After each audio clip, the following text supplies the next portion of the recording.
आउज़ुबिल्लाहिमिनश्शैतानिर्रजीम बिस्मिल्लाहिर्रहमानिर्रहीम अस्सलाम वालेकुम तोफ़ैल इस्लाम मदद। मैं हूं आपका host Syed Salman Ali Bukhari, channel Haider production की जानिब से।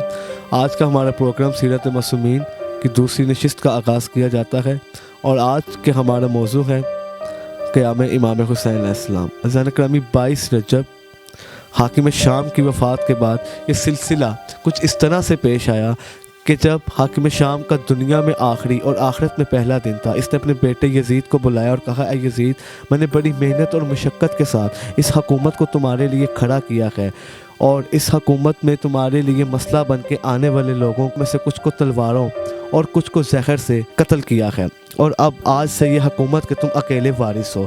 और इसके बाद हाकिम शाम ने यजीद को कहा, लेकिन तुम्हें अपनी इस हुकूमत में सिर्फ 3 लोगों से सबसे ज़्यादा ख़तरा है, जिनमें से एक अब्दुल्ला इब्न ज़ुबैर, अब्दुल्ला इब्न उमर और हुसैन इब्न अली हैं, जो कि अली इब्न अबी तालिब का बेटा है, नवासा रसूल भी है और नातिक़ कुरान भी।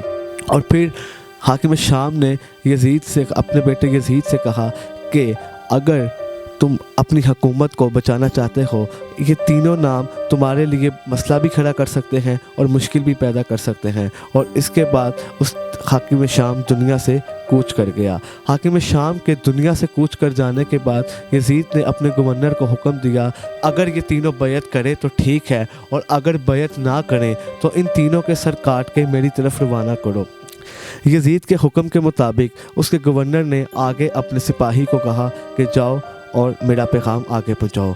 ज़ान करामी सिपाही इमाम हुसैन के पास आया और कहा कि आपके लिए हुक्म है, आपको गवर्नर ने बुलाया है। इमाम हुसैन अलैहिस्सलाम कब्र रसूल पे थे और नमाज अदा कर रहे थे। इमाम हुसैन अलैहिस्सलाम अपने घर गए और हाशमी जवानों को इकट्ठा किया और गवर्नर की तरफ रवाना हुए। जैसे ही इमाम हुसैन अलैहिस्सलाम हाशमी जवानों के साथ दरबार में आए तो इन्हें वहाँ पे रोक दिया गया और कहा गया कि अंदर सिर्फ इमाम हुसैन अकेले जाएंगे, हाशमी जवानों में से कोई जवान अंदर नहीं जाएगा। और इसी हुक्म के मुताबिक हाशमी जवानों को दरवाजे के बाहर खड़ा किया गया और इमाम को अंदर भेज दिया गया। ज़ान करामी जैसे ही मेरे इमाम अंदर गए और गवर्नर से मिले तो गवर्नर ने इमाम हुसैन को हाकिम शाम के मरने की इत्तला दी और कहा, यजीद आपसे बैत तलब करता है। अज़ीज़ान करामी जब यजीद के गवर्नर ने इमाम हुसैन अलैहिस्सलाम से कहा कि यजीद आपसे बैत तलब करता है, तो इमाम ने फरमाया कि ये फ़ैसले रात की तारीकियों में नहीं बल्कि दिन के उजालों में और बड़े मैदान में हुक्मरानों के सामने, सहाबियों के सामने किए जाते हैं।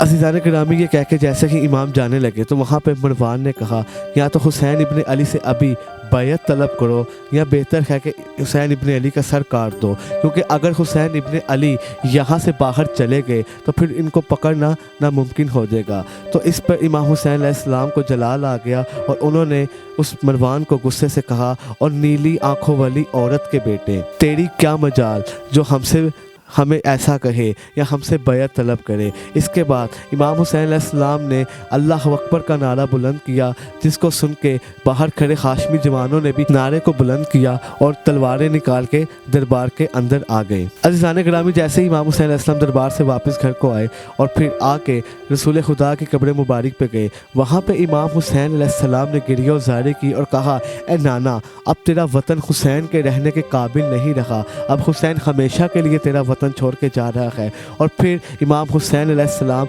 अपनी वालदा जनाब फातिमा ज़हरा सलामुल्लाह अलैहा की कब्र पे आए, वहाँ पे गिरिया किया, कब्र से लिपट कर रोए और कहा, ए माँ, अब तेरा हुसैन कभी वापस नहीं आएगा, तेरा हुसैन हमेशा के लिए जा रहा है। और फिर इमाम हुसैन घर वापस आ गए और सफ़र मक्का की तैयारी शुरू की। ईज़ान करामी मौला अब्बास ने इस सफ़र की फहरिस्त लिखनी शुरू की, जिसमें सबसे पहले इस आयत को पढ़ा गया, नस्र मिन्नी व फ़ताउल करीब। लेकिन मौला इमाम हुसैन ने मौला गाजी सरकार से कह के इस आयत को मिटवा दिया और कहा, इसकी जगह ये पढ़ो, इन्ना लिल्लाहि व इन्ना इलैहि राजिऊन। इसके बाद मौला गाजी सरकार अलैहिस्सलाम ने फहरिस्त लिखना शुरू की, जिसमें सबसे पहले इस आयत को लिखा गया, नस्र मिन्नी व फ़ताउल करीब, जिसमें मौला इमाम हुसैन अलैहिस्सलाम ने कहा कि अब्बास, इस आयत को काट दो और इसकी जगह पे लिखो, इन्ना लिल्लाहि व इन्ना इलैहि राजिऊन। और इस पे मौला इमाम अलैहिस्सलाम रो पड़े। फिर इसके बाद मौला गाजी अब्बास ने मर्दों के नाम लिखने शुरू किए और उसके बाद मौला ने कहा कि अब्बास, अभी कुछ लोग और बाकी हैं। उसके बाद मौला ने خاتون کے نام لینا شروع کیے. جیسے ہی خواتین میں سے سب سے پہلا نام جناب زینب سلام اللہ علیہ کا آیا تو مولا غازی سرکار علیہ السلام جلال میں آ گئے اور کہا کہ مولا کیا خواتین بھی ہمارے ساتھ جائیں گی؟ تو مولا امام حسین علیہ السلام نے کہا ہاں عباس، ہم سارے ہی اس سفر کے لیے جائیں گے، ہم سارے ہی اس سفر کو طے کریں گے. عزیزان گرامی، اس کے بعد مولا عباس نے باہر آ کے فضا میں بلند آواز سے الحجاب کے نعرہ بلند کیا اور کہا کوئی بھی مرد، کوئی بھی پرندہ، کوئی بھی جن، کوئی بھی فرشتہ اس ٹائم باہر نہ آئے، کیونکہ اب علی کی بیٹی سفر کرنے لگی ہے.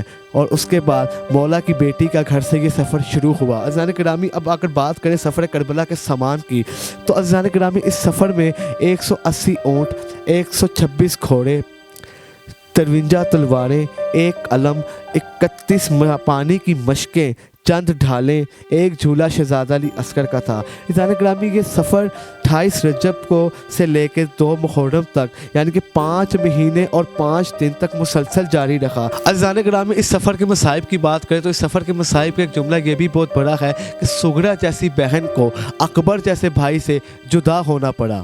عزیزان گرامی، اب بات کریں قیام امام حسین کے مقصد کی تو امام حسین کا کربلا کا اس سفر کا مقصد جو تھا، امام فرماتے ہیں نہ میں خود خواہی کے لیے نکلا ہوں، نہ ہی خوش آئندہ مستقبل کی جستجو کے لیے جا رہا ہوں اور نہ ہی فساد کی خاطر، بلکہ اس سفر میں میرا مقصد عمل بامعروف نہیں اور المنکر ہے.